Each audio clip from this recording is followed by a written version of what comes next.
Alright, so the Vancouver Canucks come away with yet another victory today against the Arizona Coyotes. They move back into top spot in the National Hockey League, and they're the first team in the NHL to reach the 30-win mark, so that is a big milestone for sure.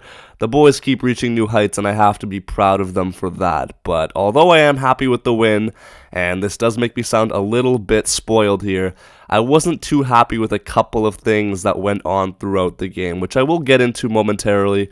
But before we do that, let's move into the first period to discuss what actually went down in this oddly intense hockey game. So the Canucks began this game pretty well, actually. They were quick off the hop, and they looked like they had a lot of energy. I guess those days off really helped, and we had some chances off the bat. Lafferty makes a nice hit behind the net here, and then this guy right here, a relevant guy. I don't even want to talk about him because he's not worth the time. Goes after Lafferty. I couldn't find any clips of that, but it was annoying to see. And then Zadorov does not take exception. He beats the crap out of him, which was very satisfying. And honestly, he tried to have a couple of digs at some of our other players later on in the game. It didn't really work. I know his job role is to get in the heads of other players, but he ended up looking like a little bit of a laughing stock. So, yeah, better luck next time, buddy. Anyways, the Canucks had themselves a ton of chances throughout this period. They couldn't score, but then finally on the power play late in the first, and surprise, surprise, it's everyone's favorite Swedish Viking King, Elias Pettersson, and he rifles one by Ingram to give us the lead. This man deserves his pay raise. Give it to him right now. Give him whatever he wants. I don't care.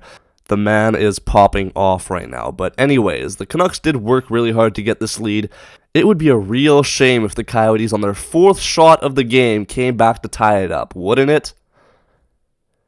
Of course, and it has to be an ex-Canuck as well, doesn't it? Just to put the cherry on top, but it's okay. It was a really good first period that was capped off by a bit of a sour ending. We move on now to the second. So on today's episode of What is Myers Doing in the Defensive Zone, I couldn't tell you. I don't know why he's going up for a stretch pass even though he's a defenseman. Now I get that the pass did get picked off, and I get that that wasn't necessarily his fault, but he still should have been there to support. I don't know why he's going up for the breakout even though he's the last man back.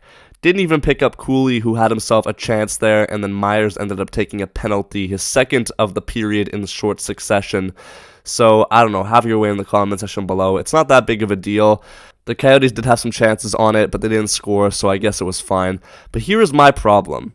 I feel like a lot of other players on the Vancouver Canucks have much bigger leashes than, I don't know, Andrei Kuzmenko, who made a bit of a bad pass in the second period. I cannot find the clip anywhere online, which is too bad. But if you watch the game, you would know what I'm talking about. It was in the defensive zone, and Kuzmenko gave it away to a player that was trailing for the Coyotes. I guess he thought it was a Vancouver Canuck because it was a pretty harmless pass, and it could have happened to anyone. But since it was Kuzmenko, he got benched for it and didn't see the ice for the rest of the game, which I have a problem with, because I see other players out there who make mistakes, and then nothing happens to them. But Kuzmenko does one bad thing, even when the Canucks are winning, and it doesn't even amount to anything, and he still gets penalized. So, I don't know. You let me know in the comments your thoughts. I think it's the same deal with Höglander. He's got a very short leash, but when he does get opportunities, he makes stuff happen. And that's exactly what happened at the end of the second period. Hogs moves in on goal, gets a shot on net. The rebound goes straight to Joshua, who makes no mistake, bangs it in to give the Canucks the 2-1 lead. And I'm happy that the boys are ahead, but I can't help but feel bad for Kuzmenko. And I knew it would happen. As soon as he made that pass, I was like, yes, he's either going to get scratched or benched.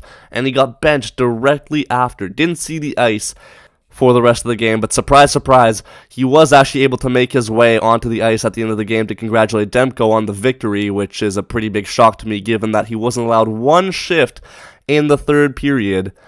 And I don't even care about the third period. Nothing really happened. We got the victory. Good stuff. Okay, we move on to the next one. But I have one question to ask you guys. Has Mikheyev really been that much more productive than Kuzmenko to the point where he's had a free ride? No one has batted an eye over there, even though he hasn't scored in like a month. And I'm not trying to take a shot at Mikheyev here when I say that. I'm just saying, I don't know why Tocchet is so hard on Kuzmenko. Yes, sure, Mikheyev might backcheck a little bit better than Kuzmenko, but that's not the role that you want to put him in anyways. So why are you judging him based on that? It makes no sense. I get that Kuzmenko hasn't been scoring either, but that's because his confidence is at an all-time low. And it's because he feels like he can't make a mistake. And clearly, he can't, because once he does make one, this happens. I don't know. I love Tocchet. He's been an absolutely fantastic coach for us and has single-handedly turned the Canucks into one of the best teams in the National Hockey League. But I feel like we'd be even better if he had a little bit more trust in Andrei Kuzmenko. And if you want to get Mikheyev going as well, how about you scratch him for a game so he can feel that effect and then he'll get going? I don't know, maybe just a suggestion, but try it out. We'll see what happens. Let me know your thoughts in the comment section below. But yeah, man, the Canucks win, so I don't even know why I'm upset right now. It's so weird, but it is what it is. We move on to the Leafs on Saturday, so it'll be exciting. Make sure you like, comment, subscribe if you're new, and I'll be sure to catch you in the next one. Peace out and take care.